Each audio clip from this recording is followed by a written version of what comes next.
evening, everyone. Welcome to the CIE Alumni Association online lecture. To introduce the topic of the lecture and the speaker, I would like to invite Dr. Anupam Pachauri, who is the president of the Department of Education, CIE Alumni Association. Ma'am, over to you.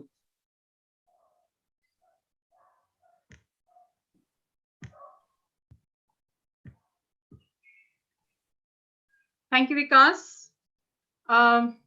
अंतर्राष्ट्रीय महिला दिवस के उपलक्ष्य में आयोजित इस है और हमारे लिए बहुत खुशी की बात है कि आज का व्याख्यान सुजाता द्वारा दिया जा रहा है। सुजाता जो है CIE अलुमना भी है और इस समय दिल्ली विश्वविद्यालय में पढ़ा रही हैं। स्त्री विमर्श पर उनका लेखन इस वक्त काफी जाने पहचाने लेखिकाएं हैं, लेखक हैं, उनमें एक बड़ा नाम सुजाता का उभरा है। और अगर मैं इसको बहुत फॉर्मली इंट्रोड्यूस करना चाहूँ तो सुजाता जो है बहुत पहले चोखेरबाली नाम के ब्लॉग से वेब दुनिया में, अगर हम कहें कि शुरुआत स्त्री विमर्श की उसके मॉडरेटर के तौर पर की थी और भारतीय ज्ञानपीठ से उनका जो पहला कविता संकलन है अनंतिम मौन के बीच, वह भी अनुशंसित है और प्रकाशित है।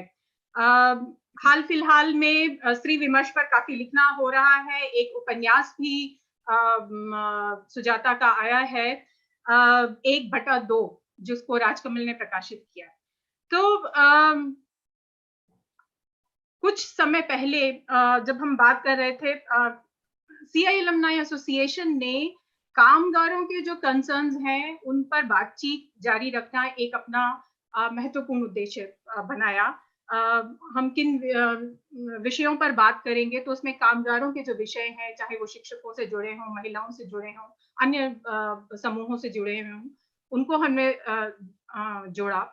और अगर हम अंतर्राष्ट्रीय महिला दिवस के कॉन्टेक्स्ट में बात करें तो इसका उद्भव जो है और ये किस तरह क्यों मनाया जा रहा है, तो इसकी शुरुआत महिला कामगारों के आंदोलनों से ही हुई है।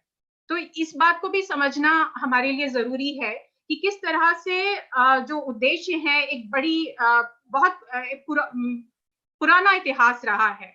आज के समय में जब हम कामगारों की बात करते हैं, महिला संघर्षों की और आंदोलनों की बात करते हैं, तो कहीं कहीं पर ऐसा लगता है जैसे कि स्त्री बनाम पुरुष की बात हो रही है, जबकि ये स्त्री बनाम संरचना या व्यक्ति बनाम संरचना के जो संघर्ष हैं, आंदोलन है, उनकी बात है। तो हाल ही में सुजाता ने अपनी एक किताब के बारे में बात की थी और हम बहुत समय से सोच रहे थे कि अब आने वाले समय में जब हम आंदोलनों की बात करें तो उसमें सत्याग्रह अपने आप में एक खासियत लिए हुए है, उसका एक खास फुट है आंदोलनों में, क्योंकि जोशीले सत्याग्रह या ऐसे सत्याग्रह जोशीले आंदोलन उनके बरक्स एक सत्याग्रह को अगर हम आंदोलन के तौर पर देखें तो वो किस तरह से उभरता है, और स्त्री आंदोलनों में अगर हम के साथ में हम सत्याग्रह को जोड़कर देखें तो क्या होगा। तो हमने सुजाता से बात की, हमारी अलुमना है, और जिस तरह से इस वक्त CIE अलुमनाई एसोसिएशन की संरचना है, तो हमने कहा कि हम आपसे कोई और डोनेशन नहीं मांग रहे हैं, आपका वक्त मांग रहे हैं। और ये बड़ी गर्व की बात है कि हमारी CIE अलुमनाई एसोसिएशन की एक साथी जो है वो इस विषय पर बहुत ही सार्थक तरीके से, सीरियस तरीके से लिख पढ़ रही हैं। तो आज हम उनको सुनना चाहेंगे। ज्यादा वक्त ना लेते हुए मैं सुजाता को आमंत्रित करती हूँ। सुजाता। बहुत बहुत शुक्रिया।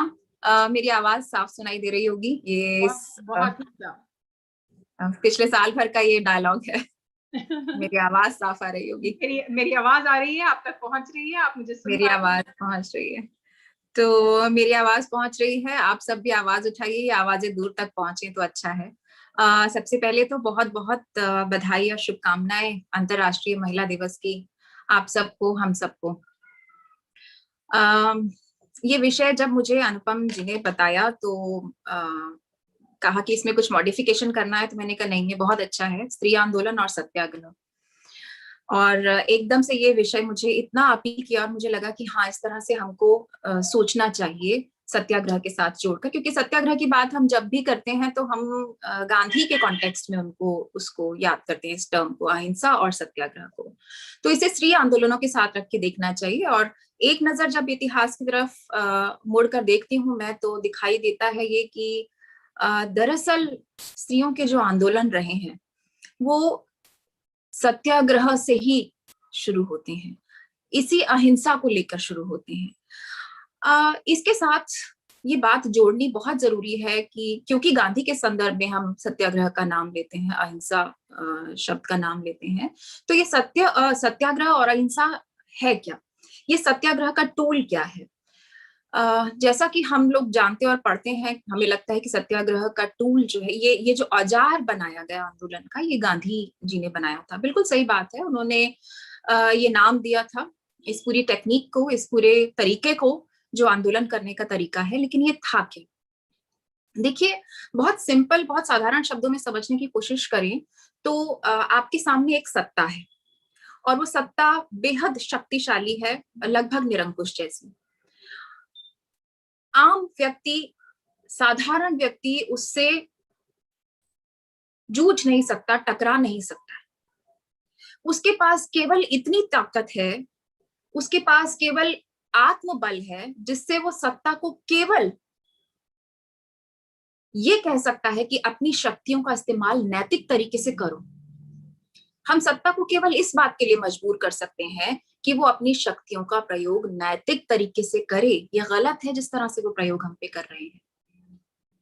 तो ये जो सत्याग्रह का जो तरीका था, जो गांधी के पास है, जिससे हम गांधी को जोड़ते हैं, वो भी उन्होंने दुनिया भर के आंदोलनों से, इतिहास से लिया था। वो ही वॉज, जिसे कह सकते हैं, he was in thick of the things. वो उस समय उन सब चीजों के बीच में थे जो आंदोलन चल रहे थे, जो परिस्थितियां थी। वो साउथ अफ्रीका जाते हैं, इंग्लैंड में पढ़ते हैं। इंग्लैंड एक उपनिवेशवादी एक साम्राज्यवादी शक्ति है। फिर वो साउथ अफ्रीका जाते हैं, वहां एक अलग तरह की जिंदगी से उनका परिचय होता है। वो देखते हैं कि कैसे सत्ताओं से न्याय की बात, सत्य की बात कैसे की जा सकती है, क्या ताकत हो सकती है हमारे पास सच की ताकत हो सकती है और अहिंसा की ताकत हो सकती है।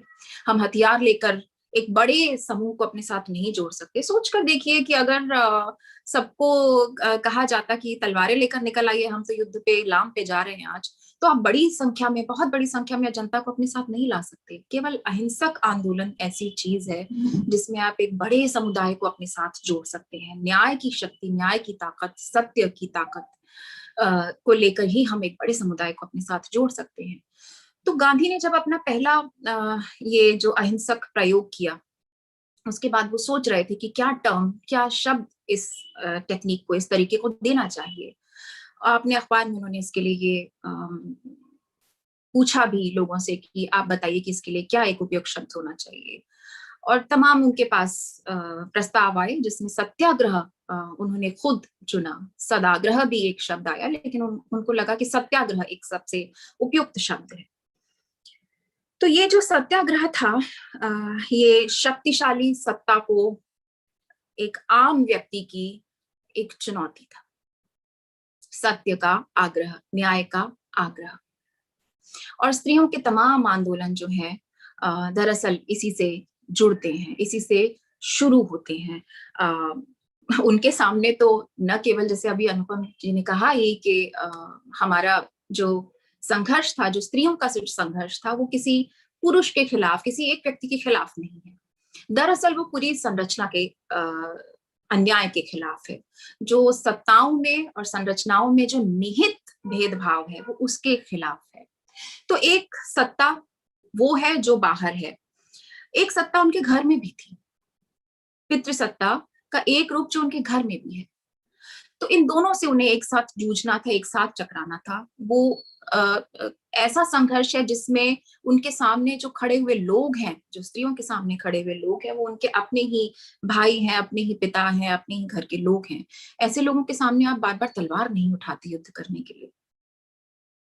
वहां सत्याग्रह उनकी ताकत बनता है। सत्य का आग्रह, जब वो डटती हैं, जब वो अड़ जाती हैं अपनी बात पे कि ये, लेकिन फिर हमें गांधी जी के पास जाना पड़ेगा, क्योंकि वो अपनी मनमानी करवाने को सत्याग्रह नहीं कहते। वो ये नहीं कहते कि अपनी कोई भी बात मनवाने के लिए, मन मर्जी कराने के लिए, मुझे गहना चाहिए, मुझे कपड़ा चाहिए, किसी भी चीज के लिए अड़ जाना सत्याग्रह नहीं है। ये न्याय और सत्य के लिए एक साझा संघर्ष है, जो स्ट्रक्चर्स के सामने आप करते हैं, जो संरचनाओं के खिलाफ आप करते हैं, और इसमें बहुत ताकत लगती है। ये बहुत ताकत का काम है। कई लोग कहते हैं कि अरे अहिंसा तो कमजोर का हथियार है, या गांधी का नाम, मतलब मजबूरी का नाम गांधी है। मजबूरी नहीं, अहिंसा आप हर एक को नहीं सिखा सकते। ये एक ऐसी ताकत है, ये ऐसी कला है जो शायद इनहेरेंट तौर पर स्त्रियों के पास रही है हमेशा से। एक बहुत अच्छी बात अपने अखबार में गांधी जी ने कही थी, मैं वो पंक्ति पढ़ती हूँ आपके लिए। उन्होंने लिखा 5 जुलाई 1942 को हरिजन में, अहिंसा किसी ऐसे आदमी को नहीं सिखाई जा सकती जो मरने से डरता है और जिसमें प्रतिरोध की क्षमता नहीं है। तो ये ताकत का काम है। अहिंसा आप हर एक को नहीं सिखा सकते, ये मरने की कला है, आर्ट ऑफ डाइंग। ये आप हर एक को नहीं सिखा सकते, जिसमें नैतिक, जिसमें आत्मबल है, जिसके अंदर प्रतिरोध की क्षमता है, जिसके अंदर कुछ भी कर गुजरने की, अपने आप को फना कर देने की जिसमें इच्छा है, वो ये अहिंसा और सत्याग्रह का हथियार अपना सकता है। और यही हुआ भी। अगर स्त्रियों के जो आज के दिन से खास तौर से जो जुड़ा हुआ संदर्भ है, मैं उसको बताना चाहूंगी। अगर हम शुरुआत करें वोटिंग राइट्स की लड़ाई से, मताधिकार, सफ्रेज मूवमेंट जिसको हम कहते हैं, मताधिकारों के संघर्ष से शुरू करें,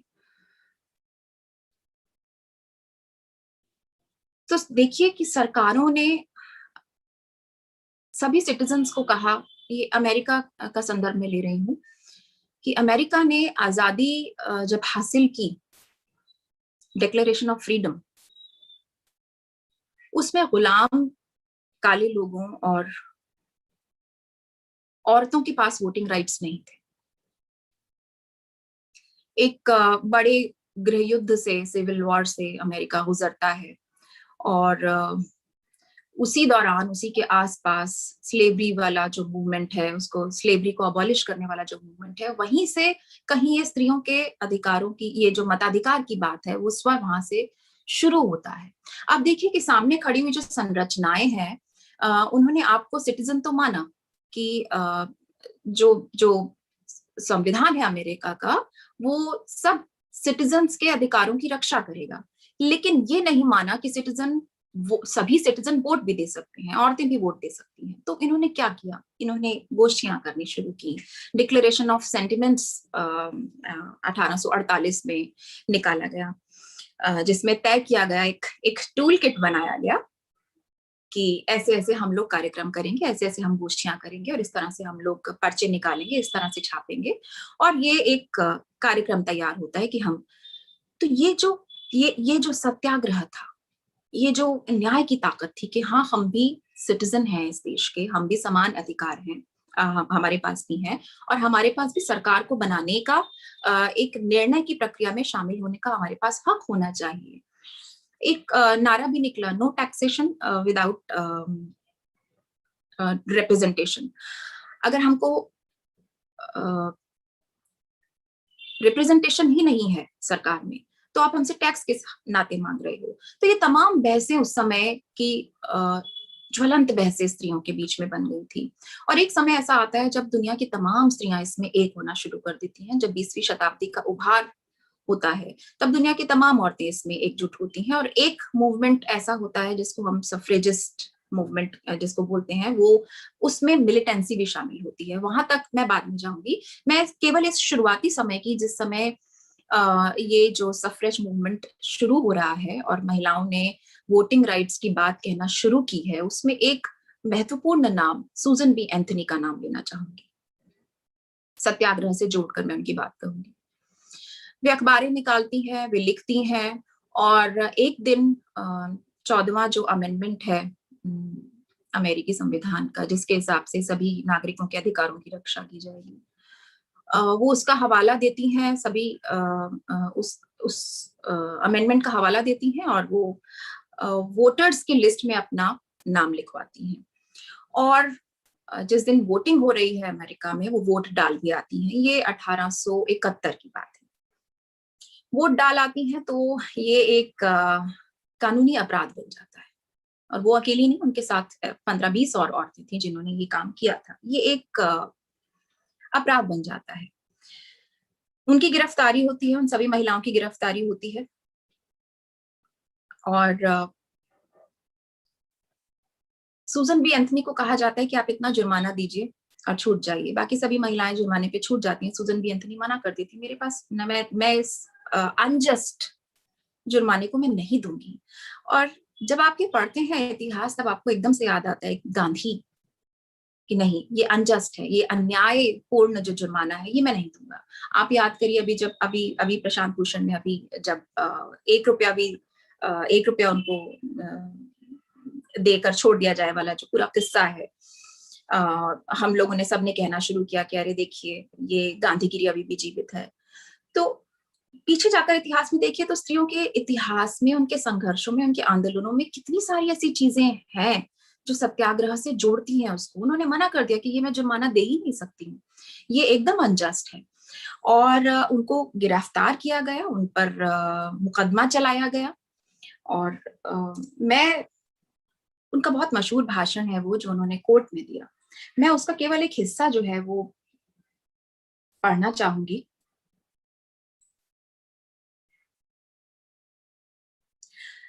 जब उनको कहा गया कि आप एक $100 $100 दे दीजिए और फिर हम आपको छोड़ देते हैं, कोर्ट ने ये कहा कि देखिए आपने ये काम नोइंगली किया है।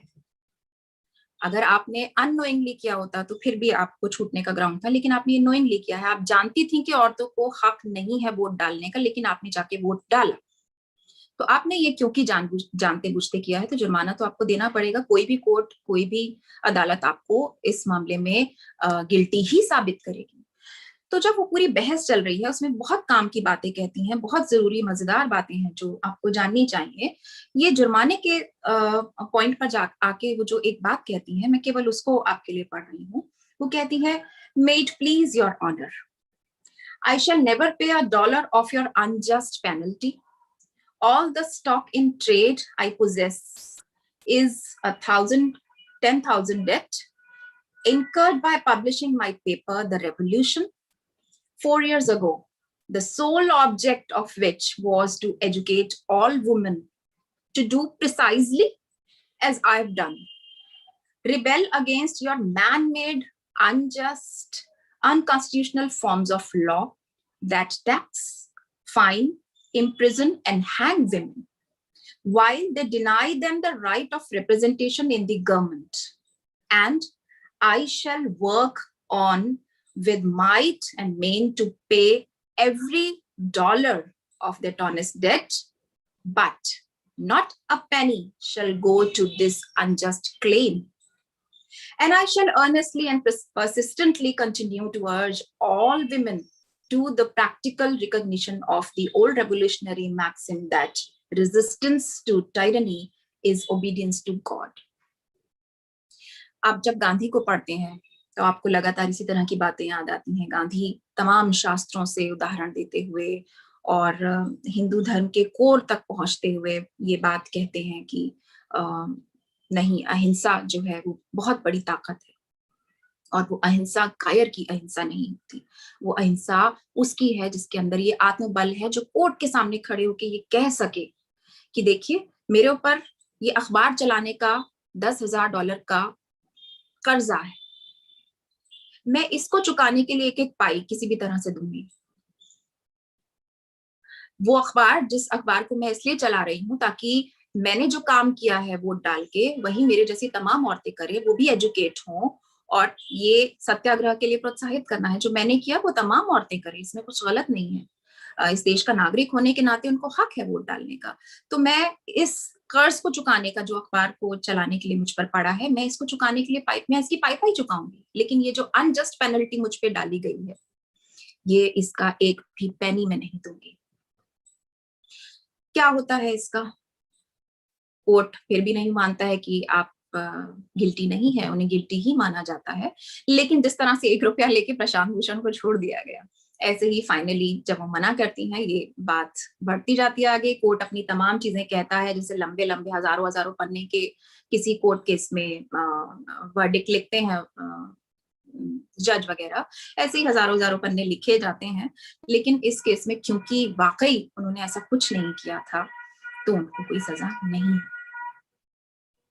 अकेली एकमात्र महिलाओं की क्रांति ऐसी है जिसने दुनिया में एक बूंद खून नहीं बहाया। तो अहिंसा और सत्याग्रह को मैं सबसे पहले महिलाओं की क्रांति से जोड़कर देखती हूँ। बहुत कुछ सीखा गांधी ने यहाँ से, जुलूबंदियों से सीखा। वो जिस तरह से अन्याय सहते रहे साउथ अफ्रीका में, जिस तरह से प्रताड़ित होते रहे, झुके नहीं सत्ता के खिलाफ, सत्ता के सामने, उन चीजों से सीखा गांधी ने। और सीखते हुए, समझते हुए, उन चीजों के बीच में होते हुए, उनका सामना करते हुए, उनका हिस्सा बनते हुए, उन्होंने एक बहुत मजबूत औजार सत्याग्रह का हमको दिया। जब मैं सूजन बी एंथनी को याद कर रही हूँ, तो मैं बिल्कुल अपने संदर्भ, जो अपने समाज से, अपने देश काल से, अपने समय से जुड़े हैं, उनको नहीं मेंशन करना भूलूंगी। और सावित्रीबाई फुले को याद कीजिए, रमाबाई पंडिता को याद कीजिए, और रमाबाई पंडिता की ही एक समकालीन रखमाबाई का केस याद कीजिए। सावित्रीबाई फुले पहली शिक्षिका, 1848 में पुणे में पहला लड़कियों का स्कूल खोला गया ज्योतिबा फुले और सावित्रीबाई फुले के प्रयासों से। और सावित्रीबाई फुले वहां शिक्षिका थी, फातिमा शेख उनकी मदद के लिए वहां हमेशा मौजूद रही। सावित्रीबाई फुले पर ये काम करने के लिए आलोचना दोनों की होती रही, फुले दंपति की। सावित्रीबाई फुले जब ज्योतिबा फुले नहीं भी साथ होते थे, तो वो अकेली इस पूरे प्रयास को चलाती थी, स्कूल को चलाती थी। और बहुत मशहूर है ये कहानी आप लोगों को जो मैं बता रही हूँ, कि वो अपने बैग में एक अतिरिक्त कपड़ा परिधान लेके जाती थी, क्योंकि रास्ते में गोबर पड़ता था, पत्थर पड़ते थे, गंदगी कीचड़ उछाला जाता था, और कुछ नहीं करती थी। चुपचाप रास्ते चलती थी, जाकर अपना कपड़ा बदल के और पढ़ाने लगती थी। ये कहानी कोई कोई मनगढ़ंत कहानी नहीं सुना रही हूँ, ये लिखी हुई है। आप में से बहुत से लोग शायद ये कहानी जानते होंगे। ये वाला जो अंदर का नैतिक बल है कि कुछ भी होगा हम अपना काम करते रहेंगे। आप गोबर फेंकिए, आप पत्थर फेंकिए, आप गालियां दीजिए, आप कुछ भी करिए, हम एक कपड़ा और फालतू लेके चले जाएंगे, वो गोबर कपड़ा फेंक देंगे और दूसरा कपड़ा पहन लेंगे, लेकिन हम अपना काम करते रहेंगे। ये ताकत कहाँ से आती है? ये नैतिक बल कहाँ से आता है? ये हिम्मत कहाँ से आती है? किसी कायर का तो हथियार नहीं है, ये किसी कायर के हाथ में नहीं हो सकता। इसके लिए बहुत आत्मबल चाहिए, जो सावित्रीबाई फुले में था, जो पंडिता रमाबाई में था। तमाम आलोचनाएं की गई। एक मजेदार चीज है कि जिस समय में पंडिता रमाबाई काम कर रही है, उस समय में हमारे देश में वो जो पूरा जो समय है, यानी जो पूरी जो 19वीं शताब्दी है, उसको सुधार आंदोलनों की शताब्दी आप कह सकते हैं। और तमाम आपके पास नाम होंगे समाज सुधारकों के, राजा राम मोहन रॉय और ईश्वर चंद्र विद्यासागर और विवेकानंद और दयानंद सरस्वती और गणेश चंद्र अगरकर, तिलक होंगे, उनका अखबार था केसरी, और न जाने कितने कितने सारे नाम होंगे। ये सब समाज सुधारक थे। और इन तमाम समाज सुधार आंदोलनों के केंद्र में कौन था? स्त्री थी। क्यों स्त्री से शुरू हुए, स्त्री क्यों उसके केंद्र में आ गई, वो फिर से एक नया लेक्चर हो जाएगा, कभी फिर वो सब बातें करेंगे, तो उस डिटेल में मैं फिलहाल नहीं जा रही। तो स्त्रियों को केंद्र में रख के कि इनकी ही स्थिति सुधारनी है, इनको शिक्षा देना है वगैरह वगैरह, और इनको इस काबिल बनाना है कि ये भद्र जो लोग हैं उसके बीच में भद्र महिला की तरह ये चल सके, लेकिन बनी रहे अच्छी गृहिणी। अच्छी माँ, पढ़ा लिखा सके, बच्चों का हाइजीन का ध्यान रखे और तमाम चीजें, यानी एक ग्लोरीफाइड हाउसवाइफ। तो ये जो समाज सुधारक थे, इनके लिए पंडिता रमाबाई एक चैलेंज थी, क्योंकि पंडिता रमाबाई ना तो विक्टिम थी ना वो हीरोइन थी। इनके लिए, समाज सुधारकों के लिए, क्योंकि समाज सुधारकों में एक बड़ा तबका था जो रिवाइवलिस्ट थे, पुनरुत्थानवादी, कि हमारी पिछली जो परंपरा थी वो तो बहुत ग्लोरीफाइड थी, वो तो बहुत स्वर्णिम युग था, वहां ऐसा था। अभी भी आप ऐसा बहुत सारे लोगों को बोलते हुए सुनोगे अपने आसपास कि बहुत सारी आजादी थी महिलाओं को, उन्हें तो शिक्षा के, और नाम गिनाने चलो तो उनके पास 2 नाम होते हैं, मैत्रेयी और गार्गी, और एक कोई क्या कोई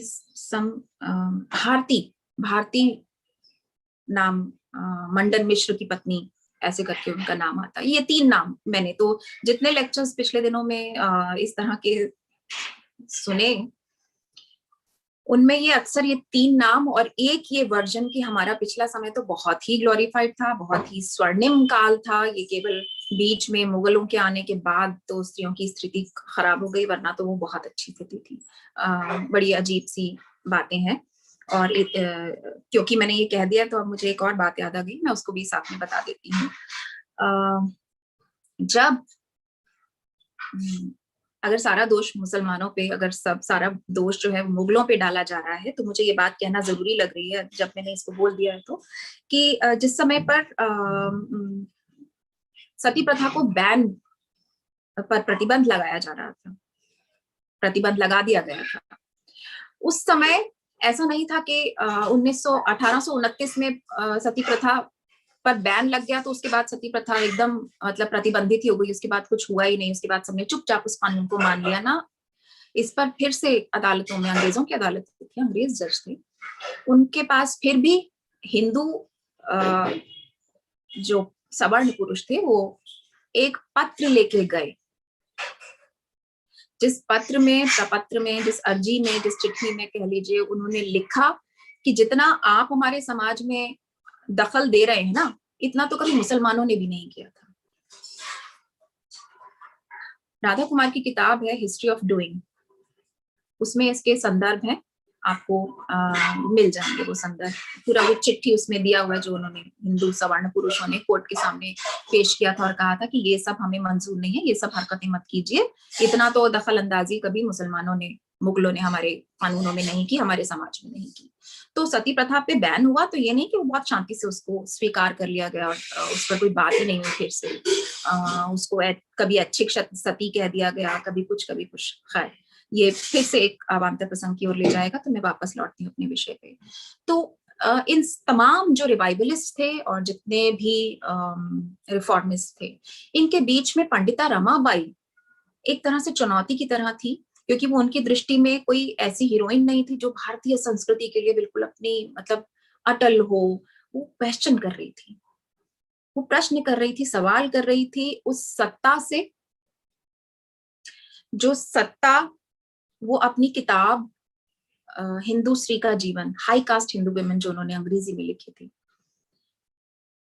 उसमें उसको आइडेंटिफाई करती हैं, उसकी शिनाख्त करती हैं। ये शब्द आता है उनकी किताब में कि ये सिर्फ ऋग्वेद में नहीं लिखा हुआ है, कोई एक सत्ता है ऐसी जिसने सारे चीजों को जो ऋग्वेद में या हमारे शास्त्रों में लिखी हुई है उसको बदल दिया है और उसको दमनकारी बना दिया। ये बातें वो लिखती हैं उसके अंदर, तो क्लियरली वो पितृसत्ता को पहचान रही हैं। तो जो रिफॉर्मिस्ट थे, रिवाइवलिस्ट थे, वो महान लोग थे। उन महान लोगों के बीच में Pandita Ramabai odd one out थी, क्योंकि वो न केवल सत्ता को पहचान रही थी बल्कि उसको चैलेंज कर रही थी, बार बार उसको चुनौती दे रही थी। ऋग्वेद से एक एक श्लोक का उदाहरण लेके, मैक्स मुलर ने जो अनुवाद किया उस वहां से उस किताब को सामने रख के, न जाने कितने संस्करण वेदों के अनुवाद के सामने रख के उन्होंने किताब में लिखा, एक एक उदाहरण देते हुए, देखिए आपने यहाँ ये फ्रॉड किया, देखिए आपने यहाँ ये फ्रॉड किया, देखिए आपने यहाँ ये फ्रॉड किया। तो वो विक्टिम की तरह नहीं थी कि हम इसको बचाएंगे, और ना वो जो समाज सुधारक थे उनके हिसाब वाली हीरोइन थी। वो एक ऐसी सत्याग्रही थी जिसको पता था कि वो किस सत्ता से टकरा रही है। रखमाबाई का केस मैं यहाँ उद्धृत करूंगी। रखमाबाई वो स्त्री, पंडिता रमाबाई ने इसको खूब सपोर्ट किया। रखमाबाई जिसका विवाह बचपन में तय कर दिया गया था, बड़े होकर उसने मना कर दिया कि नहीं, इस व्यक्ति से तो मेरी तब शादी हुई थी जब मैं कुछ जानती नहीं थी, मैं हाँ ना कहने लायक थी ही नहीं, मेरी मर्जी है ही नहीं इस व्यक्ति के साथ रहने की। जब मैं आज तक इसके साथ नहीं रही, मैं कभी गई नहीं, तो मैं इसके साथ अपने विवाह को कैसे मानूं? और वो अड़ी रही। जेल का डर दिखाया गया, जेल में डाल दिया जा सकता है, जेल में डाली ही जाती थी औरतें, जेल में डाली जाती थी, हैंग कर दी जाती थी। कानून उनके ऊपर सख्ती से पेश आता था। और अंग्रेजों की दिक्कत तो ये भी थी कि वो बहुत ज्यादा जो सवर्ण हिंदू पुरुष है उसको नाराज भी नहीं कर सकते हैं। तो कोर्ट के सामने वो डटी रही, वो अड़ी रही, यहाँ तक कि जो जो जो पति जोर जबरदस्ती करके ले जाना चाह रहा था कि ये मेरी पत्नी है, इसे मैं ले जाऊं। आप पूरा इसका सुधीर चंद्र की किताब है पंडिता रखमाबाई के केस पर, उसको आप पढ़ेंगे तो डिटेल में वो तमाम अखबारों से उस समय के सारे विवरण देते हैं कि कैसे दरअसल मुद्दा ये था कि इस रखमाबाई की माँ पढ़ी लिखी थी और उन्होंने एक पढ़े लिखे व्यक्ति से अपनी मर्जी से शादी की थी, और संपत्ति, क्योंकि वो इकलौती थी अपने माता पिता की, तो उनके पास संपत्ति थी जो ट्रांसफर होती है रखमाबाई को। तो ये संपत्ति एक बहुत बड़ी चीज थी जो उस व्यक्ति को कोर्ट तक जाने के लिए बाध्य करती है। और ये जो पितृसत्ता थी जो स्ट्रक्चरल है, कोई एक व्यक्ति नहीं है, कानून, अदालत, लोग, समाज सब मिलकर ये एक ऐसी स्ट्रक्चर बनाते हैं कि सोचिए, रमाबाई उस समय लिखती हैं कि रखमाबाई का केस देखकर, अच्छा, लोगों ने चंदा जुटाया उसके पति रखमाबाई के खिलाफ, पति का केस लड़ने के लिए उसके समाज के आसपास के पुरुषों ने चंदा जुटाया उसका केस लड़ने के लिए। और इस समय पर पंडिता रमाबाई लिखती हैं कि ये केस देखकर मुझे समझ में आ रहा है कि स्त्री के खिलाफ देवता और न्याय दोनों एक हैं। ये वो सत्याग्रही स्त्रियां थी। हम नहीं मानेंगे, डिफाइंस हम स्वीकार नहीं करेंगे, ये अन्याय है, इसमें हम राजी नहीं हैं, इसे हम स्वीकार नहीं करते और हम इसको नहीं मानते। और अंततः हुआ भी, ये प्रूव हुआ जब कोर्ट केस लंबा हो गया, ये रखमाबाई किसी भी तरह से हार नहीं मान रही थी, तो बातचीत की गई और उनके पति 2000 रुपए उस समय पर लेकर उन्होंने कोर्ट केस वापस ले लिया। 2000 रुपए चाहिए थे उनको, वो लेकर उन्होंने कोर्ट केस वापस ले लिया। ये वो सत्याग्रही स्त्रियां थी, ये उनकी अहिंसा की आंदोलन थी। उन्होंने किसी को मारा नहीं, उन्होंने किसी को काटा नहीं, उन्होंने किसी का खून नहीं बहाया, कष्ट सहे, गालियां सही। केसरी जो तिलक का अखबार निकलता था उसमें तमाम चीजें रमाबाई के विरोध में लिखी गई, न जाने उन्हें क्या क्या बताया गया। लगातार ये प्रोपेगेंडा के तहत चलता था कि रमाबाई को के पूरे प्रयासों को जो वो स्त्री शिक्षा के लिए कर रही हैं, महिलाओं को सबल बनाने के लिए कर रही हैं, उनको धूमिल किया जाए। लेकिन ये लोग, ये स्त्रियां जो थी, ये डटी रहती हैं। 20वीं सदी में ये पूरा परिदृश्य बदल जाता है, ये पूरा माहौल बदल जाता है। और राष्ट्रीय आंदोलन में तो रमाबाई एक तरह से गायब कर दी जाती हैं, क्योंकि एक नई स्त्री, जो भारत माता वाला जो इमेज है वो उभर रहा है स्त्री का, और जो त्याग की और दया की मूर्ति है, जो आंदोलन में भी सबसे आगे है, वापस उस समय पे लौट आए हैं जो गांधी जी का समय है, सत्याग्रहों का और अहिंसा का। और यहाँ जब वो स्त्रियों का आह्वान करते हैं तो इसलिए करते हैं क्योंकि वो जानते हैं कि स्त्रियों के पास अहिंसा और सत्याग्रह की कितनी इनहेरेंट वो ताकत है। तो उसका इस्तेमाल मुझे मतलब ये जो आंदोलन है, राष्ट्रीय आंदोलन है, इसके लिए स्त्रियों की उस ताकत का इस्तेमाल किया जाना चाहिए। तो ये ऐसा समय है जब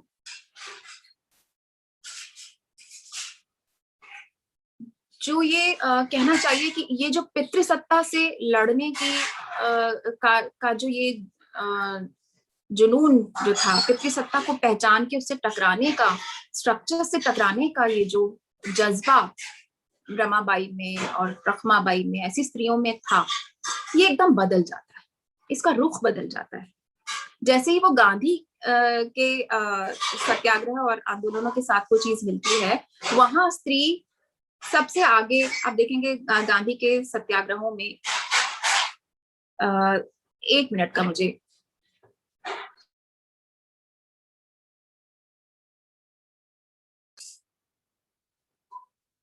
तो बहुत शोर हो रहा था इसलिए मैं 1 मिनट के लिए रुकी थी। तो वो पूरा बदल जाता है, वो समय बदल जाता है, और स्त्रियों का वो जो आंदोलन, जो रमाबाई और रखमाबाई जैसी स्त्रियों की ताकत से आगे चलना चाहिए था, वो अचानक एक दूसरी दिशा में मुड़ जाता है, वो राष्ट्रीय आंदोलन की तरफ चला जाता है। और फिर वो जो स्त्रियां हैं जो सत्याग्रह में सबसे आगे हैं, जो अनशन में सबसे आगे हैं, जो हड़ताल में सबसे आगे हैं, जो मार भी खा रही हैं, जो पिट भी रही हैं, और जो सड़कों पे आंदोलन कर रही हैं, उन तमाम औरतों के साथ जुड़ जाता है समय, जो जिनके सामने देश की आजादी है, जिनके सामने अंग्रेज एक दुश्मन की तरह खड़ा हुआ है, विदेशी शासन जिनके सामने खड़ा हुआ है, जिससे टकराना है सीधा सीधा। तो पितृसत्ता अभी साइड में चली जाती है और एक ऐसी भारतीय स्त्री की छवि उभरती है जो त्याग और अहिंसा में और उत्सर्ग में जिसका कोई मुकाबला नहीं है। और जो भारत माता की जो छवि बनती है वो बिल्कुल यही वाली स्त्री बनती है, जिसका आंचल, ममता का आंचल पसरा हुआ है, वो उसमें किसी को भी शरण दे सकती है और किसी भी हद तक जाके त्याग कर सकती है। इसको झटका मिलता है तब, यहां से मैं अपनी बात को समाप्ति की तरफ लेके जा रही हूँ, सत्याग्रह और आंदोलन से जुड़ी हुई, कि इसको झटका मिलता है तब जब आजादी हासिल होती है और संविधान हमारा लागू होता है। वे तमाम स्त्रियां जो अब तक आंदोलनों में भागीदारी कर रही थी, वो अचानक घरों में चली जाती हैं। गांधी के समय जो असहयोग आंदोलन है, जो सत्याग्रह है, जो सड़कों पर जितनी स्त्रियां निकली हुई हैं, भारत के राजनीतिक परिदृश्य में इतनी बड़ी संख्या में इससे पहले और इससे बाद स्त्रियां कभी भी नहीं आई। ये उस अहिंसक आंदोलन की एक बहुत बड़ी सफलता थी। लेकिन होता क्या है कि आंदोलनों में हिस्सेदारी सत्ता में हिस्सेदारी तय नहीं कर पाती। उन्होंने आंदोलनों में हिस्से लिए, सबसे आगे रही, पहली कतार में। इसके बाद आजादी के बाद के भी अगर कुछ तेलंगाना वाला जो आंदोलन है और उसके बाद के तमाम आंदोलन, अभी प्रेजेंट तक भी आप आ जाएंगे तो सीए के विरोध में जो आंदोलन हो रहा है, अभी किसानों का जो आंदोलन हो रहा है, इस पर थोड़ी देर में फिर से आऊंगी। इन सबको एक साथ शामिल कर लीजिए। और वापस मैं उस बात पर जाऊंगी कि जो स्त्रियां जब आंदोलन कर रही थी, आंदोलनों में शामिल थी, सबसे पहली पंक्ति में खड़ी थी, वो आजादी मिलने के बाद वापस चली जाती है। होना तो ये था ना कि इतनी बड़ी संख्या में अगर उस समय पर राजनीतिक परिदृश्य में स्त्रियां शामिल हैं, तो वो धीरे धीरे बढ़ना था, वो आगे जाना था, और स्त्रियों का पार्टिसिपेशन और प्रतिभागिता उनकी राजनीति में बढ़नी थी। संसद में वो और संख्या में दिख रही थी। अगर वो सड़कों पर थी, वो जेलों में जा रही थी, वो पिट रही थी, बेहोश हो रही थी, फिर भी चरखा चला रही थी, फिर भी स्वदेशी की बात कर रही थी, निडर थी, निशंक थी, तो फिर तो उन्हें संसद में भी होना चाहिए था। क्यों होता है? ये पहला झटका लगता है तब जब हिंदू कोड बिल को लागू होने नहीं दिया जाता, पास नहीं होने दिया जाता। अंबेडकर और नेहरू स्ट्रैटेजिकली 4 हिस्सों में बांटकर, 4 हिस्सों में तोड़कर इसको पास करते हैं। ये एक बड़ा झटका है उन स्त्रियों के लिए जिनके साथ वो तमाम पुरुष जो सत्ता में बैठे, वो तमाम पुरुष जब लड़ रहे थे तो उनको लग रहा था कि ये स्त्रियां हमारे कंधे से कंधा मिला के चल रही हैं, लड़ रही हैं। लेकिन जैसे ही आजादी मिलती है, जैसे ही संविधान लागू होता है, वो स्त्रियां घरों को लौट जाती हैं, और वही पुरुष, वही सारे नेता जो थे, वो हिंदू कोड बिल के खिलाफ हो जाते हैं। हिंदू कोड बिल जो औरतों की आजादी और सम्मान का दस्तावेज है, जो उनको शादी में बराबरी और सम्मान का हक दे रहा था, तलाक और संपत्ति के अधिकार, उसके खिलाफ हो जाती है।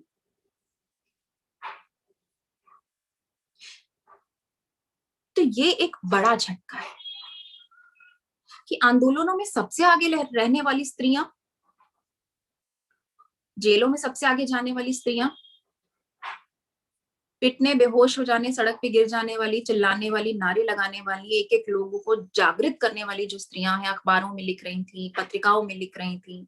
सुभद्रा कुमारी चौहान तो पहली सत्याग्रही थी, महादेवी वर्मा अपनी तरह से न जाने कितने प्रयास कर रही थी, मदद कर रही थी, गांधी के आचरण को फॉलो करने की कोशिश कर रही थी, लड़कियों की शिक्षा के लिए उन्होंने स्कूल खोला, प्रयाग महिला विद्यापीठ की स्थापना की, क्योंकि गांधी ने कहा था कि एक स्त्री को शिक्षित स्त्रियों को की शिक्षा होनी चाहिए। तो ये सब जो स्त्रियां उस समय कर रही थी, जब सत्ता की बात आती है, जब पार्टिसिपेशन की बात आती है, जब भागीदारी की, रिप्रेजेंटेशन की बात आती है, तो वो उस समय धकेल दी जाती है पीछे। और उसके बाद का पूरा समय आप देखेंगे, सारे आंदोलनों का इतिहास ये है कि वो स्त्रियों की ताकत को इस्तेमाल तो करते हैं।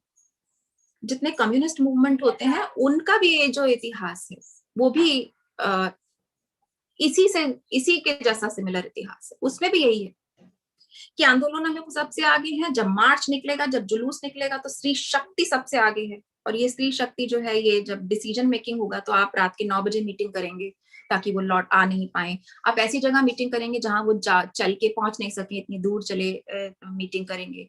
ये मीटिंग के टाइम्स को लेके, मीटिंग के जगह को लेके तमाम जो पढ़ी लिखी जो जुझारू औरतें हैं, उन्होंने खूब दस्तावेज बाद में लिखे, कहे कि इस तरह से हमको कैसे सोचे समझे तरीके से पूरे डिसीजन मेकिंग से बाहर किया गया। तो जब आंदोलन करना है, जब सत्याग्रह करना है, तो स्त्रियां सबसे आगे हैं। लेकिन जिस समय निर्णय होंगे, जिस समय फैसले होंगे और जिस समय सत्ता का बंटवारा होगा, उस समय वो घर की तरफ लौट जाएंगी, क्योंकि उनको बहुत काम करने हैं। वो 24 घंटे चलने वाली मीटिंग आपकी नहीं अटेंड कर सकती। उनको घर पे भी वही जिम्मेदारियां निभानी है जो वो पहले निभा रही थी। तो भारत में जितने भी महिला आंदोलन होते हैं, तमाम आंदोलनों में ये एक पैटर्न जो है वो आपको देखने को मिलेगा। सीए आंदोलन में कितनी सारी लड़कियां शामिल थी। मुझे देख के बहुत खुशी होती थी कि कितनी बड़ी संख्या में बोलने वाली दबंग औरतें इसमें शामिल हैं, और खास तौर से अल्पसंख्यक समुदाय से कितनी सारी स्त्रियां हैं जो बाहर निकल के आ रही हैं, जो कह रही हैं। मुझे एकदम से लगा कि इतने सालों में जो चुपचाप स्त्रियां पढ़ रही थी, जो लड़कियां चुपचाप पढ़ रही थी, और सिर्फ एक दिन अखबार में निकलता था कि 12वीं का रिजल्ट आया है और लड़कियां फिर लड़कों से आगे हैं। उसका मतलब मुझे उस दिन समझ में आया जब वो सीए के आंदोलन होने लगे, लगातार जो गोष्ठियों में वो बोलने लगी, कोई भी माइक पकड़ा दे और एक लड़की क्या धारा प्रवाह धड़ाधड़ बोले जा रही है, कितनी साफ जबान में, कितनी स्पष्ट समझ के साथ, सोच के साथ। तो लगा कि जैसे वो सारा के सारा जो चुप्पी थी, जो संघर्ष थे उनके पढ़ने के, लाख उनको रोकने की कोशिश हो रही है। मोहल्ले के लड़के छेड़ रहे हैं, फला है, ढिमका है, कॉलेज में कुछ हिंसक लोग हैं, या दुनिया समाज जो है उनको, उनके घर को, पेरेंट्स को सपोर्ट नहीं कर रही, लेकिन वो लड़कियां चुपचाप स्ट्रगल कर रही थी। वो सारा स्ट्रगल जो था, उसकी सफलता उस दिन निकल के जैसे सामने आ गई, जब हमने देखा कि वो कितनी मुखर होके, भले ही बुर्का है लेकिन उनके दिमाग पे कोई, उनकी अक्ल पे कोई पर्दा नहीं पड़ा है, उनकी अक्ल पे कोई पत्थर नहीं पड़ा है। वो सारे के सारे मानो जो सत्ताधारी हैं, जो पितृसत्तात्मक पुरुष हैं, उनकी अक्ल पे जाके वो पर्दे पड़े हुए थे। तो जिस तरह से उन्होंने बोलना शुरू किया, मैं बहुत उम्मीद से उस आंदोलन को देख रही थी कि ये शायद एक बहुत बदलाव का, बड़े बदलाव का एक संकेत है। जितनी बड़ी संख्या में लड़कियां मुखर होके इस आंदोलन में शामिल हैं और निडर हैं, एकदम निशांक हैं, पीट लो, मार लो, कुछ भी कर लो, कितना मारोगे, कितना पीटोगे, कितना जुल्म करोगे। और तमाम जुल्म हुए लड़कों पे, लड़कियों पे, सब। लेकिन मजेदार बात थी कि वही जो शाहीन बाग की दादियां हैं, जिनको हम आज भी सल्यूट करते हैं, सेलिब्रेट करते हैं, तमाम जगह पे अखबारों ने, देश दुनिया समाज के अखबारों ने उनको सलाम किया, उनको जगह दी, उनके बारे में लिखा। वो शाहीन बाग की दादियां, वो शाहीन बाग की लड़कियां, वो युवतियां जो इससे जुड़ी हुई थी आंदोलन से, उनको उनके घरों के जो पुरुष थे, पिता थे, भाई थे, दोस्त थे, मित्र थे, सबने उनको खूब सपोर्ट किया। पीछे खड़े, मैंने कई ऐसे दृश्य देखे जिसमें कोई न्यूज चैनल वाला अपना माइक लेके आगे आता है और वो लड़की बोलना शुरू करती है, जो उसके आसपास के जो उसके साथी हैं, सहपाठी हैं, घर के लोग हैं, पुरुष हैं, जानकार हैं, वो पीछे खड़े होकर चुपचाप उसको सुन रहे हैं और मुस्कुरा रहे हैं। एक एक गर्व की मुस्कुराहट है। और ये सब चीजें देखते हुए लगा कि क्या जब ये अपने हकों के लिए लड़ेगी, अभी तो ये उन बातों को कह रही है जो हम सबके साझा बातें हैं, जो मुद्दे आपको अफेक्ट करते हैं, जो बातें आपको अफेक्ट करती हैं। जिस दिन ये अपने, मुझे अपनी मर्जी से शादी करनी है, मुझे ये कोर्स नहीं करना है, या मुझे यहाँ दिक्कत है और मुझे वहां परेशानी है, जब ये बोलना शुरू करेंगे केवल अपने हक की बात, क्या तब भी हम इन्हें ऐसे ही गर्व से और खुश होकर सुनेंगे? तब भी ये सारे चेहरे जो पीछे दिख रहे हैं, ये पीछे हो जाएंगे, इनके लिए जिंदगी में फैसले लेने के लिए आगे नहीं कूद कूद के आएंगे?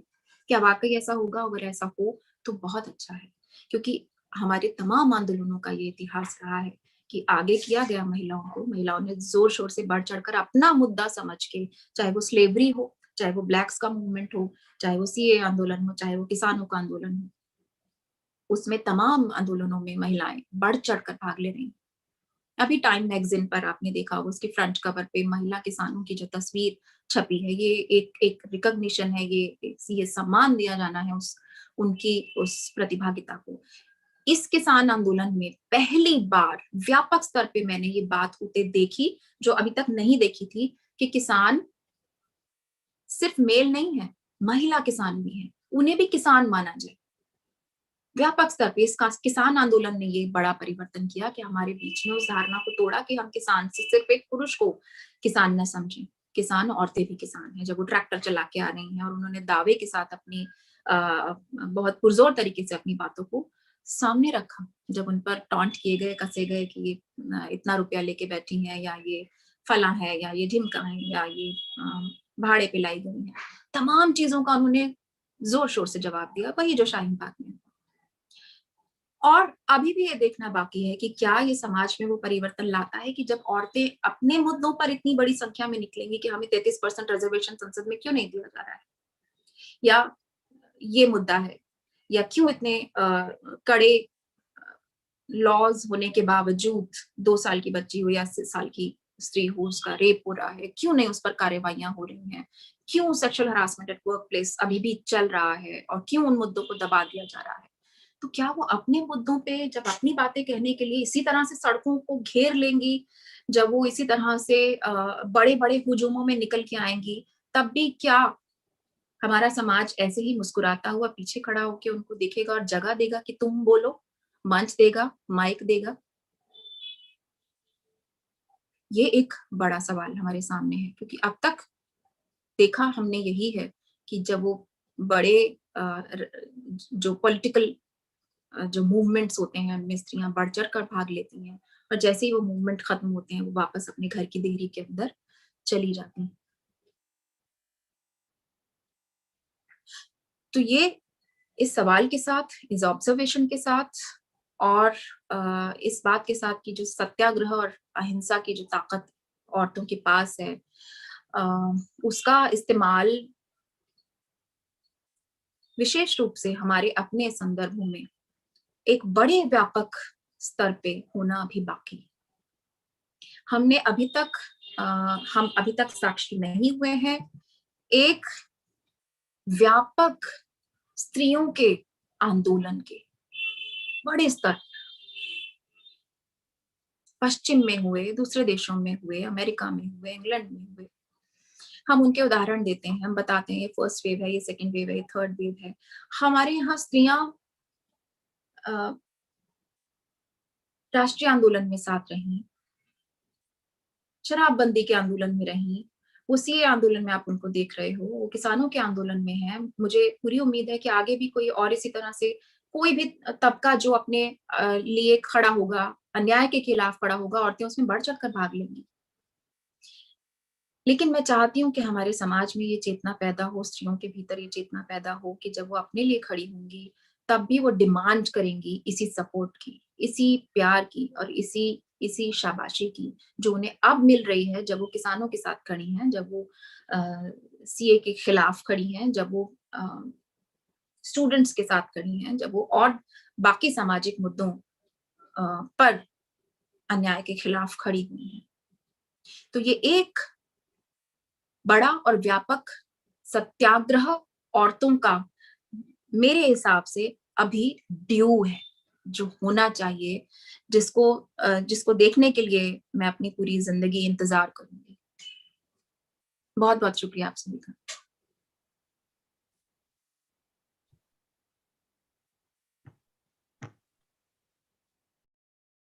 शुक्रिया सुजाता, एक बेहद विचारोत्तेजक व्याख्यान के लिए।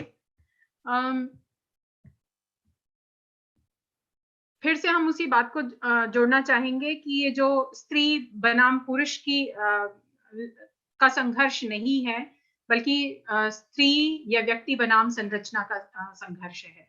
अगर ये स्त्री बनाम संरचना का संघर्ष है, तो जो मुद्दे संरचना को किसी तरह से बदलते हैं, उसमें एक डेंट लगाते हैं, उसको चैलेंज करते हैं, वो मुद्दे स्त्री के मुद्दे हैं। और जो स्त्री के मुद्दे हैं, जिनके लिए जैसे सुजाता ने कहा कि जब वो अपने मुद्दों के लिए खड़ी होंगी, तो ये भी समझना शायद समाज के लिए जरूरी है कि जो स्त्री के मुद्दे हैं वो दरअसल संरचना के ही मुद्दे हैं, वो समाज के भी मुद्दे हैं।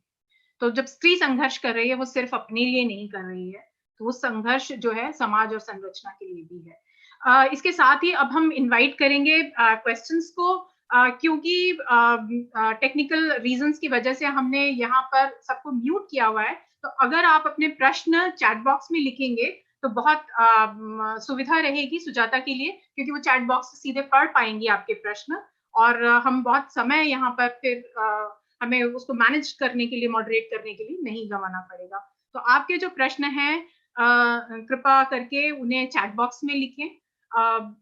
सुजाता, कितने प्रश्न हम ले सकते हैं? अनम्यूट कर लें प्लीज।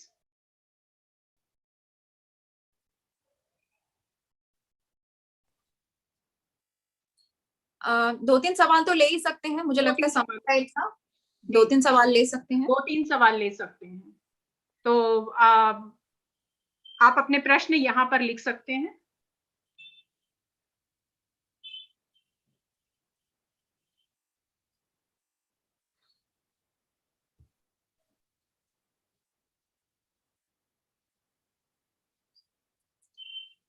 शायद इस वक्त प्रश्न नहीं आ रहे हैं। सुजाता, आपने अगर जब तक प्रश्न आने शुरू होते हैं, तो एक बात, आप जब बात कर रही थी और वो रह गई थी वहां पर, आपने कहा था कि मिलिटेंसी भी शुरुआत के स्त्री आंदोलनों का एक हिस्सा रही है। अगर उस एस्पेक्ट की हम तरफ ध्यान दें, मिलिटेंसी वाले एस्पेक्ट की तरफ ध्यान दें, और जो दूसरे जो अहिंसात्मक आंदोलनों का भी एक बड़ा इतिहास रहा है, हमने दोनों तरीकों में अचीव क्या किया है, हमने क्या पाया है। एक में जैसे बहुत साफ साफ था, एक तरफ तो विश्व युद्ध हो रहा था, एक राष्ट्र तरह के नव राष्ट्रवाद का हम कह रहे हैं उभर रहा था, वर्ल्ड वॉर्स हो रहे थे, और उस वक्त वो स्त्रियां उन वॉर्स में भी शामिल थी, अपने अपने देशों को रिप्रेजेंट कर रही थी, लेकिन तब भी उनके पास में वो हुकूक नहीं थे, वोट करने का भी नहीं था, या वो टैक्स पेयर थी फिर भी वोटिंग राइट्स उनके पास नहीं, या संपत्ति में उनके पास अधिकार नहीं थे। तो मिलिटेंसी से हमने क्या अचीव किया है, और उसके बरक्स जो अहिंसात्मक आंदोलन, अगर हमको वे करें तो आप उसको कैसे देखती हैं? ये मिलिटेंसी बड़ी मजेदार है। अच्छा, एक बात मैं बताऊंगी, 1871 में सूजन बी एंथनी का वो जो कोर्ट मुकदमा है वो चल रहा था। 1873 तक ये सारी चीजें चलती रही। वोटिंग राइट्स मिले कब? ये 1871 की बात है। 1920 में जाके अमेरिका में वोटिंग राइट्स मिलते हैं। वो 14वें अमेंडमेंट की बात कर रही थी। वोटिंग राइट्स का अमेंडमेंट 19वां अमेंडमेंट है। ठीक है, जब 20वीं शताब्दी उभरती है तो आप देखिए कि नए वैल्यूज जो है राष्ट्रों के निर्माण के, डेमोक्रेसी भी और मानवता भी, ये सारे जो आधुनिकता है, ये सारे नए मूल्य आ रहे हैं। लेकिन स्त्रियां अभी भी उस पिछड़ी हुई, गलाजत भरी और स्थितियों में, दुर्दशा में फंसी हुई है। ये जो मिलिटेंसी उभरी, ये केवल मैं यहाँ सफरेज मूवमेंट के अंदर ही देखती हूँ। ये अपने आप को सफरेजिस्ट कहती हैं कि हाँ हम मिलिटेंसी कर रहे हैं, लेकिन उन्होंने किसी को चोट नहीं पहुंचाई। सबसे मजेदार बात है, उन्होंने किसी को नुकसान पहुंचाने की कोशिश नहीं की, किसी का एक खून बूंद नहीं बहाया। इंग्लैंड में एमिली डेविस नाम की जो महिला थी, उसने जब देखा कि अरे कोई असर ही नहीं हो रहा है, हम लोग इतने समय से पर्चे लिख रहे हैं, इतने साल हो चुके हैं हमको, 1871 से 1920 का समय तो मैं आपको बता रही हूँ अमेरिका में कैसे 50 साल भी क्या, 1848 में डिक्लेरेशन ऑफ सेंटिमेंट्स ये महिलाएं लेकर आती हैं, सुसन बी एंथनी और इनकी जो साथी थी, उन्होंने एक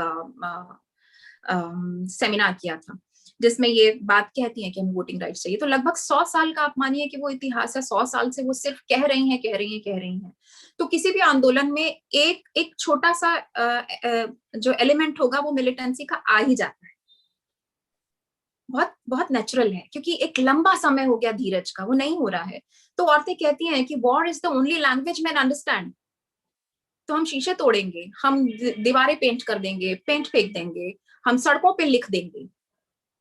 और ये सब करने वाली औरतों को मिलिटेंट कहा जा रहा था, क्योंकि वो पोस्ट बॉक्स जो थी वो जैसे भगत सिंह को अगर आप याद करें, उन्होंने जब असेंबली में बम फोड़ा तो किसी को नुकसान पहुंचाने के लिए नहीं, सुनाने के लिए, और कहा कि बहरी सत्ता को सुनाने के लिए जोर का धमाका करना पड़ता है। तो लगभग उस स्टाइल में वो मिलिटेंसी जो थी वो चली थी, जिसमें उन्होंने अपनी भी जानें गंवाई।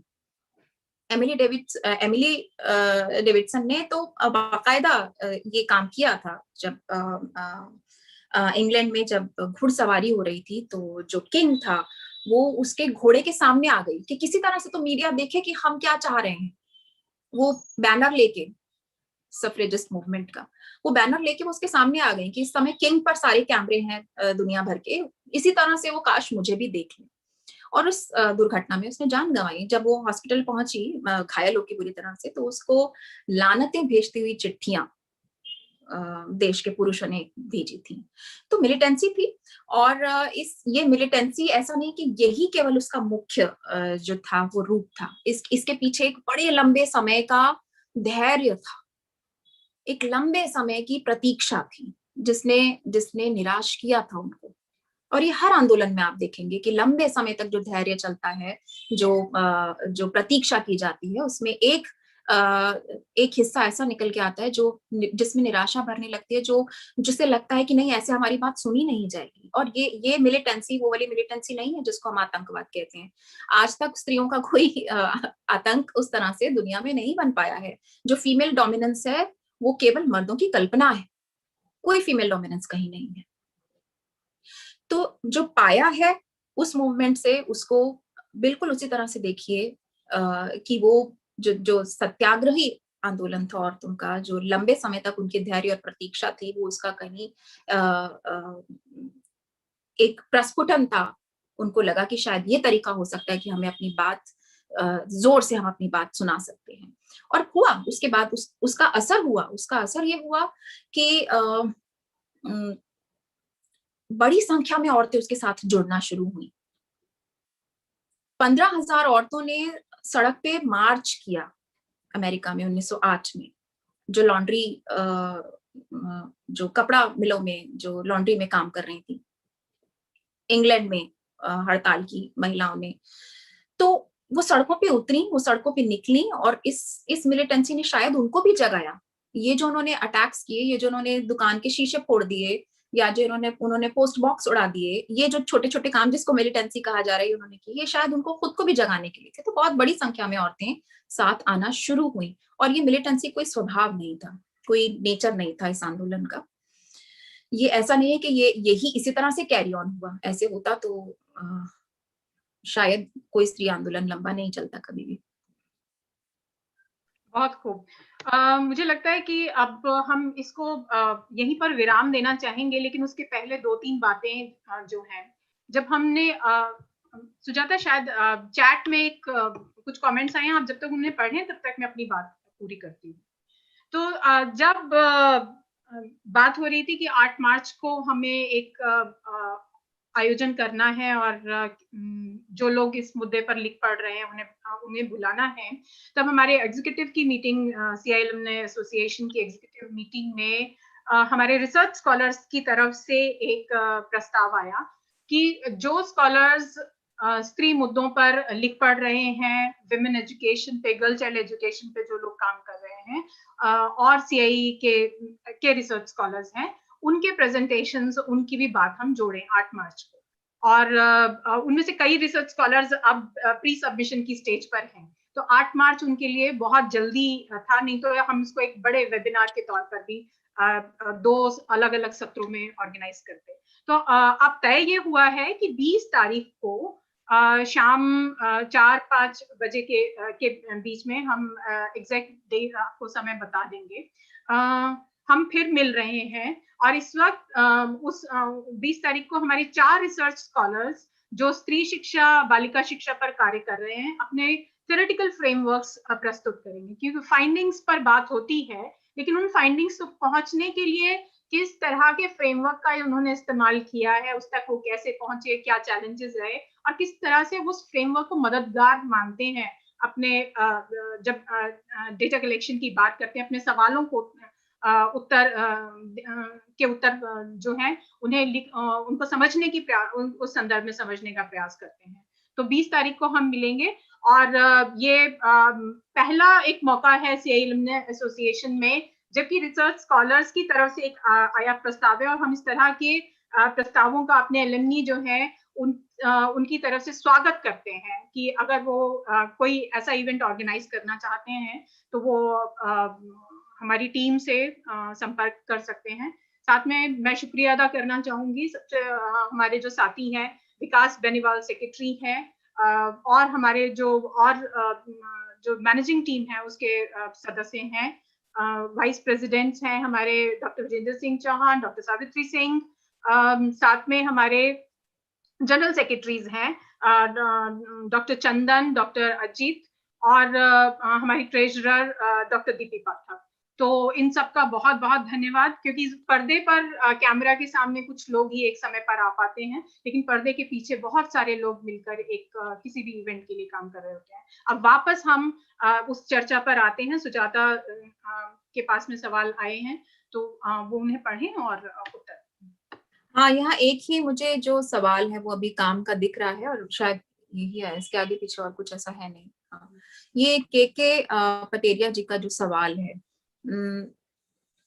कि अभी पिछले कुछ दशकों में परिस्थितियां इतनी बिगड़ कैसी गई हैं और इन सबके लिए निकट भविष्य में देशव्यापी आंदोलन की कितनी संभावना है। मैंने दरअसल बात अपनी जहां खत्म की, यहाँ कहा ही था कि मैं तो अपनी जिंदगी जितनी भी है उसमें वो दिन देखने के लिए ही प्रतीक्षा कर रही हूँ जब इस तरह से एक देशव्यापी, एक बड़ा, एक व्यापक आंदोलन स्त्रियों का खड़ा होगा। तो ड्यू है वो, क्योंकि हमने अपने पूरे समय में इस तरह से कोई आंदोलन नहीं देखा है स्त्रियों का, जो कि ड्यू है। और ड्यू इसलिए है क्योंकि उसका जवाब भी आपके सवाल के अंदर ही है कि स्थितियां खराब हैं, स्थितियां खराब हो रही हैं लगातार। जितने अधिकार हमारे पास हैं उसकी तुलना में उसको सपोर्ट करने वाला स्ट्रक्चर हमारे पास नहीं है, उसकी तुलना में उसको कारगर बना सकने वाली मशीनरी हमारे पास नहीं है। 2013 का रेप लॉ अगर आप पढ़ेंगे, जो निर्भया कांड के बाद उसमें जो संशोधन होता है, 2013 वाला को पूरा कानून पढ़ के देखेंगे तो आप वाकई आप एक बार को चौंकेंगे कि उफ, ये इतना मुश्किल है, इतना कड़ा है। कानूनों में कोई कमी नहीं है, कानून बेहद कड़े हैं। एक एक चीज उसमें एक्सप्लिसिटली लिखी हुई है कि ये चीजें हैं जो बलात्कार कहलाएंगी, सिर्फ पेनिट्रेशन नहीं, और तमाम चीजें कि अगर पुलिस कार्रवाई नहीं करती तो उनके खिलाफ ये होगा, जो पूरी मशीनरी है, सरकारी मशीनरी, अगर वो इसमें साथ देती है तो उसका ये होगा। तमाम चीजें बहुत स्ट्रिक्ट है। दिक्कत कहाँ है? दिक्कत इसी में है कि स्ट्रक्चर्स के अंदर वो बराबरी निहित नहीं है, स्ट्रक्चर्स के अंदर वो ट्रांसपेरेंसी नहीं है, स्ट्रक्चर्स के अंदर फेमिनिज्म निहित नहीं है। फेमिनिज्म आया लेकिन वो अलग खड़ा है बाहर, वो स्ट्रक्चर्स के अंदर तहु में नहीं जा पाया है। और इस वजह से ये सारी संरचनाएं ऐसी बनी है कि कानून होने के बावजूद चीजें खराब होती जा रही हैं।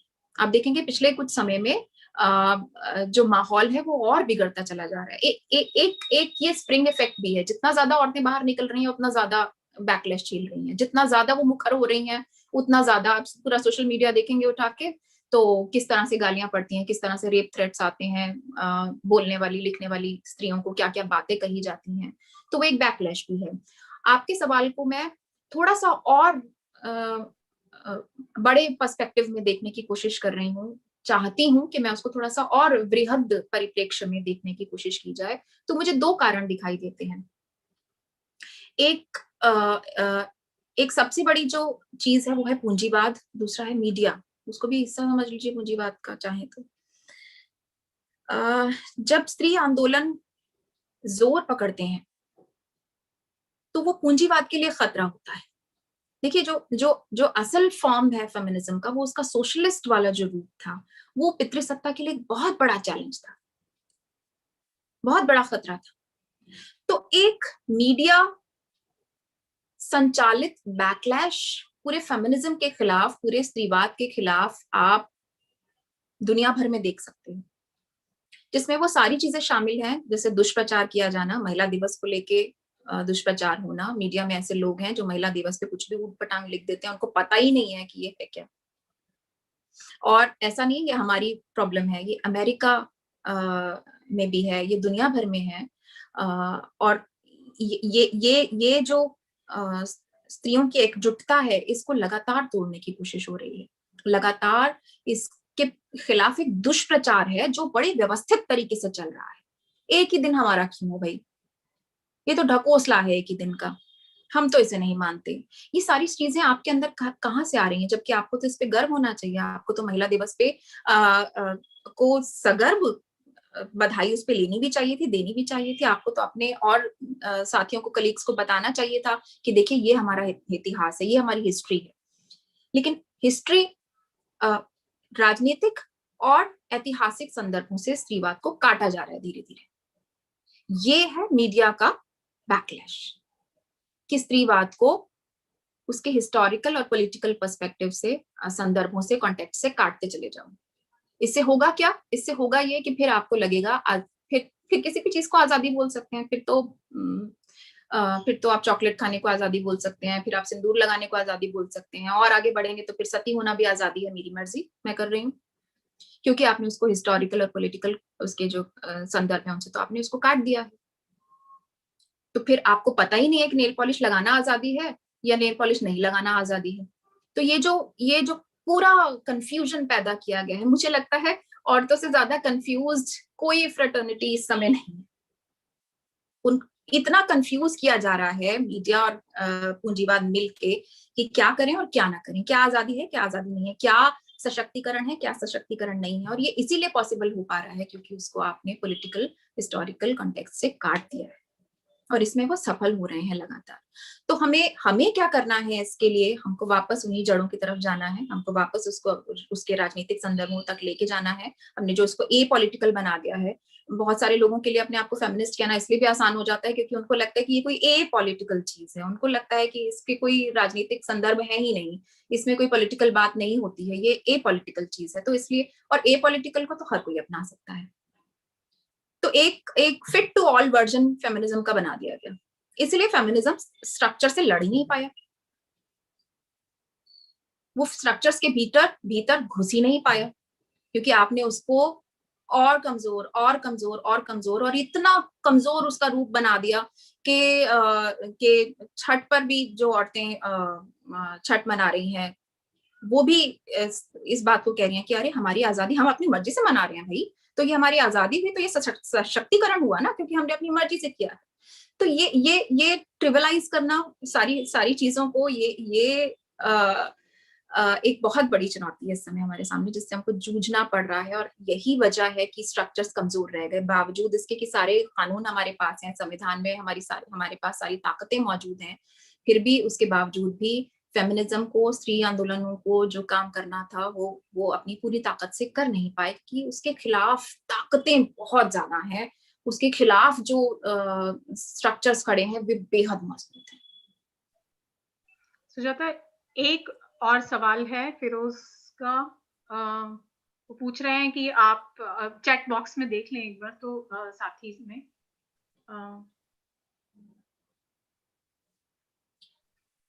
केंद्रीकृत सत्ता और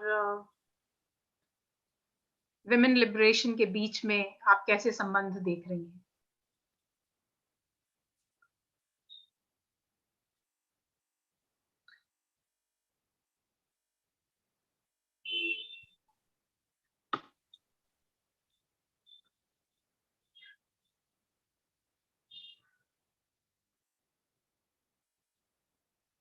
ओ, ये वाला सवाल क्या कि फिरोज का सवाल है, do you find any relationship proportional okay, between power centralization and do you possibilities of find women? any relationship proportional or inverse between power centralization and possibilities of women liberation? I am hinting at communities like Adivasis on the one hand and large nation states.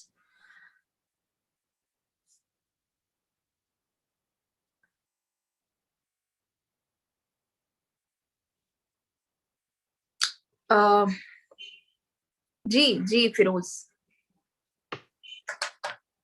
Power का centralisation तो बहुत भयानक मुद्दा है ही अभी। शिक्षा को लेके हम देख ही रहे हैं कि जिस तरह से न्यू एजुकेशन पॉलिसी है और तमाम चीजें, मैं एक एक चीज को लेके नहीं कहूंगी कि हाँ, लेकिन हाँ, ये दिक्कत है जब आप बहुत सेंट्रलाइज करते हैं चीजों को, जब आप बहुत ज्यादा जैसे कहें यूनिफॉर्मिटी लाने की कोशिश करते हैं, जब सबको एक तराजू पे तोलने की कोशिश करते हैं, जब सबको एक झंडे के तले लाने की कोशिश करते हैं, तो दिक्कतें तो होती हैं, स्त्रियों के लिए भी है, क्योंकि अपने आप में औरत होना कोई पूरा सच तो है नहीं।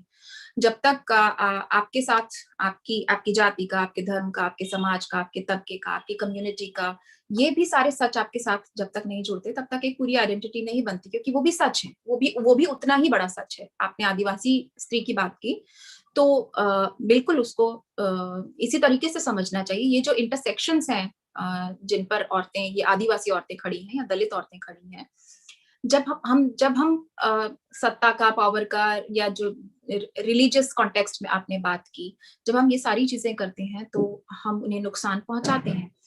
जबकि फेमिनिज्म, जिसको आप कहना चाहिए फेमिनिज्म्स है, और जिसको कि जो अपने प्रेजेंट फॉर्म में इंटरसेक्शनैलिटी के टूल का इस्तेमाल कर रहा है अस्मिताओं को समझने के लिए, उसके लिए ये जो तरीका है बेहद घातक है। एक झंडे के तले, एक रंग के तले सबको ले आना, क्योंकि हम सब वाकई बेहद भिन्न आइडेंटिटीज हैं। बराबरी का मतलब ये नहीं है कि सबको लाके एक इंच टेप से नाप दिया जाएगा तो सब बराबर हो जाएंगे। सबको एक माप बनाया जाएगा और इंच टेप से सबको नापा जाएगा। जो जितना बड़ा हो रहा होगा काट छांट दिया जाएगा, जो छोटा होगा उसको फैला के, ये बराबरी तरीका नहीं है। डिफरेंसेस जो हैं, जब हम ये बात करते हैं कि डिफरेंसेस की इज्जत करना, जो विभिन्नताएं हैं उनकी इज्जत करना, उनको रिकॉग्नाइज करना, उनका समावेशन होना बराबरी है, तो उसमें स्त्रियां भी शामिल हैं। वही वाली बात जो अनुपम ने थोड़ी देर पहले कही थी कि औरतों के भी जो मुद्दे हैं, दरअसल ऐसा नहीं है कि वो केवल उनके अपने कोई मुद्दे हैं। मतलब ऐसा नहीं होता है ना कि हमारे जो समाज में जो चीजें चल रही हैं वो अलग हैं और औरतों के मुद्दे तो किसी और गमले में पैदा हो रहे हैं।